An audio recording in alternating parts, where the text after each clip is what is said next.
बीड लोकसभा मतदारसंघामध्ये आज सकाळी 7 वाजल्यापासून मतदानाला सुरुवात झाली आहे आणि या बीड लोकसभा मतदारसंघामध्ये राजकीय वातावरण दिवसेंदिवस गरम होताना पाहायला मिळते. देशातली काय हवा आहे, लोकसभा मतदारसंघातली काय हवा आहे, देशातलं काय वातावरण बदलले किंवा सध्या काय परिस्थिती आहे या संदर्भात बोलण्यासाठी काँग्रेसचे खासदार रणजितताई पाटील आपल्यासोबत आहेत. आपलं महाराष्ट्र टाइम्समध्ये स्वागत आहे. नमस्कार.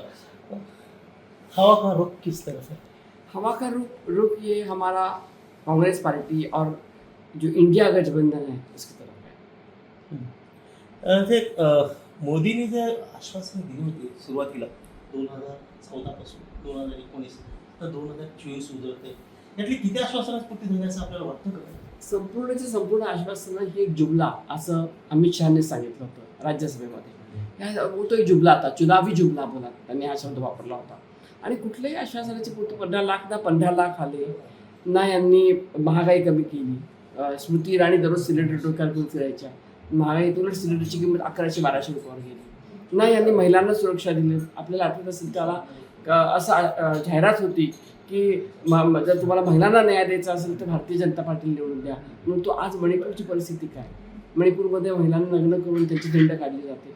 आज उन्नावची परिस्थिती काय, आज अनेक ठिकाणची उदाहरणं देता येतील की जिथे महिलांना एवढंच नव्हे तर परवा निलंग्यामध्ये आपल्या बीड जिल्ह्यामधला शेजारचा जिल्हा, तिथून एका महिलेला पुण्यामध्ये मारण्यात आलं, पण त्यांच्यापासून अजून काही हे निघालेलं नाही, शोध निघालेला नाही. मला असं वाटतं की सर्व स्तरांवर मोदी सरकार हे अपयशी ठरलेलं आहे. आणि विशेष उल्लेख करावा असं वाटतं की आपण सगळे शेतकरी समाजातले आहोत.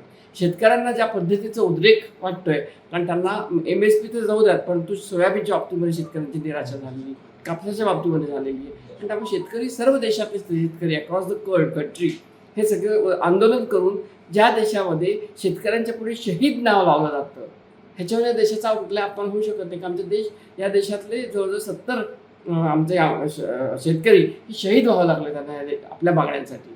ह्याच्यावर कुठली वस्तुस्थिती वाईट होऊ शकत नाही. आणि एका तऱ्हेने हुकुमशाहीकडे आपली वाटचाल चालली. या निवडणुकीमध्ये जर मोदी जिंकले, जिंकणार नाहीतच पण जिंकले, तर या देशात परत निवडणुका होतील असं मला वाटत नाही. मग आपली काय लोकशाही धोक्यात आहे असं म्हणायचं का? घटनाच बदल चर्चा होती. लोकशाही धोक्यात तर आहेच आहे, कारण ज्या पद्धतीचं प्रत्येक ठिकाणी जातीचा, आता परवा जर आपण बघितलं असेल तर मोदी साहेबांचा तोल इतका ढळलेला आहे की आंबेजोगाईच्या भाषणामध्ये त्यांनी पूर्णपणे जातीयवाचक भाषण केलं, म्हणजे एका समाजाविरुद्ध भाषण केलेलं आहे. असं कसं आपला समाज राहू शकेल, असा कसा देश आपला राहू शकेल?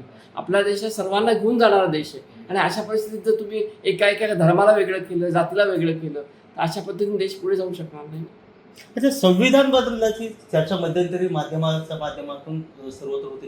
काय वाटतं आपल्याला, संविधान खरंच बदललं जाऊ शकतो? बिलकुल. त्यांना जे राक्षसी बहुमत असं परत एकदा मिळालं तर निश्चितपणे त्यांना संविधान बदलण्याचं ते काम करतील.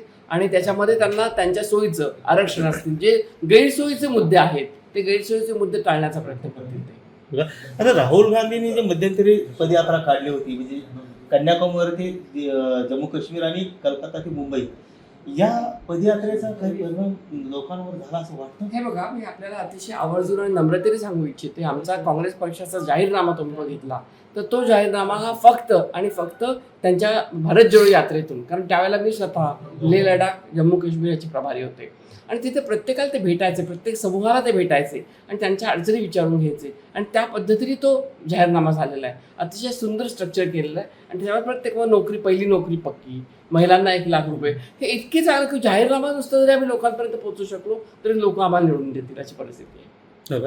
आता देशामध्ये एक नवीनच पाहायला पडतंय की प्रादेशिक पक्ष फोडायचे, त्यांचे तुकडे करायचे आणि सत्तेत यायचं. काय चाललंय नेमकं तुमच्या नजरेतून? आम्हाला अतिशय व्यथित होतो आणि मनाला वाईट वाटतं की अशा पद्धतीने कधी राजकारणाच्या पूर्वी झालेलं नव्हतं. जातीवादावर, पैशावर, आणि पैशाचा जो काही उत्पाद चाललेला आहे सगळ्या ठिकाणी, आणि पैसे द्यायचे म्हणजे जी घोषणा चालली होती की 50 खोके सब ओके, अशा पद्धतीने जर राजकारण झालं तर सर्वसामान्य घरातला मुलगा, आपलं जे म्हणणं आहे की सर्वसामान्यांच्या घरातला मुलगा प्रधानमंत्री झाला पाहिजे, मागासवर्गीय झाला पाहिजे, अशा लोकांना करताच येणार नाही. आता केजरीवालांना जी अटक झाली त्याचा परिणाम आता इतर ठिकाणी होऊ शकतो. आता त्यांनी म्हटलं की उद्धव ठाकरे सुद्धा अटक होऊ शकतो. निश्चितपणे होऊ शकतो. याचं कारण असं आहे की मी स्वतः दिल्ली प्रदेशचे तिकीट वाटप करत होते आणि त्यावेळेला ज्या वेळेला केजरीवालनं अटक केलेलं नव्हतं. त्यानंतरच्या लोकांचा जो क्षोभ वाढला आणि ज्या पद्धतीने लोक आता रणांगणात आपण बघत असाल, कन्हैयाकुमारला आम्ही तिकीट दिलं काँग्रेसतर्फे.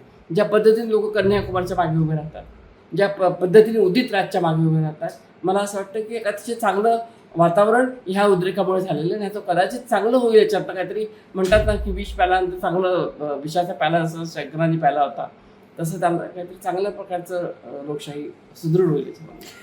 भाजप आणि मुस्लिम कॅन्डिडेट दिला नाही, पण काँग्रेसने तीच रेष निवडली ना. काँग्रेसने तर कुठे एखाद्या मुस्लिमाला उमेदवारी दिले ना, काँग्रेसने दिले, आपण इथलंच बघताय. परंतु आम्ही अनेक ठिकाणी मुस्लिम दिलेले. जम्मू काश्मीरमध्ये मुस्लिमांशिवाय कोण कॅन्डिडेट आहे?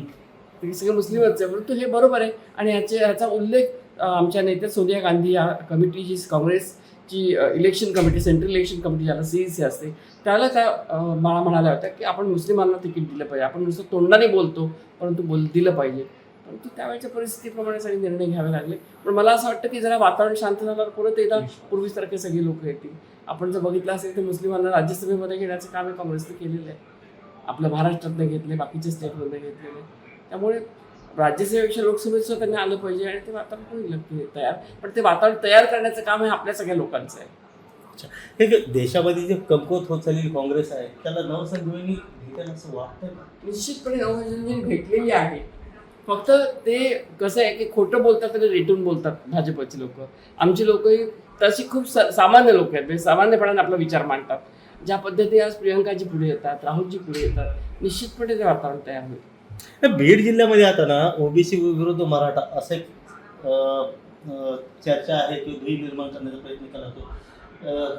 याचा फायदा होऊ शकतो महायुतीच्या उमेदवाराला?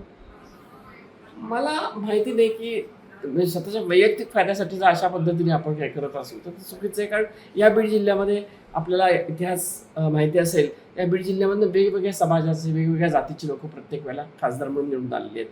पण ते बाबासाहेब परांजपेंच्या पासून आत्ता जर विचार केला तर नाना पाटील आले, रखमाजी पाटील धनगर समाजाचे आले, मराठा समाज, वंजारी समाज, असे अनेक लोक निवडून आलेली आहेत, सरळ समाजाचे लोक आलेली आहेत. मला असं वाटतं की बीड जिल्हा असा विचार करणारा जिल्हा नाही. त्याच्यामध्ये निश्चितपणे धर्मी माणूस जिल्हा आहे. नाही, पण बीड जिल्ह्यामध्ये ना मराठा आरक्षणाचा मुद्दा खूप गाजतोय. जवळपास 6 लाख क्रॉस मराठा बांधव आहे. त्याचा परिणाम कोणावर होऊ शकतो, फायदा कोणावर होऊ शकतो? तेव्हा आता मराठा आरक्षणावर वेगळे बोलले तर त्याचं पॉलिटिकल अर्थ होतील. पण मला माझं स्वतःचं स्पष्ट मत आहे की जी राहुल गांधींची मागणी आहे की 50% आरक्षणाची मर्यादा वाढवल्याशिवाय आपल्याला मराठा आरक्षण देता येणार नाही. कारण आपल्याला मराठा आरक्षण द्यायचं असेल तर आपल्याला आरक्षणाची मर्यादा वाढवावी लागेल आणि ते काम फक्त लोकसभेमध्येच होऊ शकतं. आणि लोकसभेमध्ये आपल्याला सर्वमताने मतदान करून ते जर केलं तर होईल. आणि ती मानसिकता राहुलजींनी पुण्यात आल्यानंतर सांगितलं होतं की आम्ही सत्तेत आलो तर आम्ही मराठ्यांनाही आरक्षण देणार आणि धनगरांनाही आरक्षण देणार.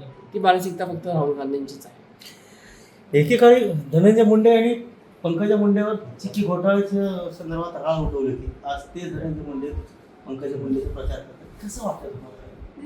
काय राजकारणाचा एक पार्ट ऑफ द गेम. ह्या विषयावर मी म्हणजे आरोप करायचे आणि पुन्हा प्रचार करायचा, पण ह्या विषयावर आपण बोलावं असं मला वाटत नाही. कारण खूपच स्थानिक आणि असल्या विषयावर मी बोलत नाही शकतो. अच्छा, बीडची हवा कुठल्या बाजूला होते? बीडची हवा ही नक्कीच पॉझिटिव्हली बजरंग सोनवणे यांच्याबद्दल होईल आणि बजरंग सोनवणे चांगल्या मताने निवडून येतील. पण त्यांच्यावर तर आरोप होता की चंदन तस्करीचे.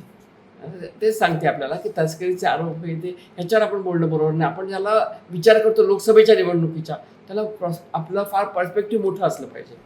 आता शेवटचा प्रश्न आहे, बीडच्या लोकसभेच्या प्रचारामध्ये विकासावर चर्चा झाली नाही, पण व्यक्तिगत आरोपावर खूप चर्चा झाली. ते दुर्दैव आहे या जिल्ह्याचं की जर अशा पद्धतीने तुम्ही फक्त व्यक्तिगतच राळ उडवणार असाल, त्याच्याहून वाईट गोष्ट कुठलीच नाही. आपण आपला अजेंडा काय, आपल्या पक्षाची ध्येय धोरणं काय आणि आपल्याला काय या जिल्ह्याला आपण कुठे नेणार आहोत, हा विकासाचा मुद्दा बोलूनच आपण लोकांपुढे जायला पाहिजे याच्या पुढच्या काळामध्ये, असं मला वाटतं. थँक्यू. या होत्या खासदार रंजिताई पाटील. काँग्रेसला नवसंजीवनी भेटेल असा त्यांना आत्मविश्वास आहे आणि या जिल्ह्याचं दुर्दैव म्हणजे विकासावर न बोलता व्यक्तिगत आरोपावर जास्त प्राधान्य दिले गेले असं त्यांना वाटतंय. मी रहीम शेख, महाराष्ट्र टाइम्स ऑनलाईन, केज, बीड.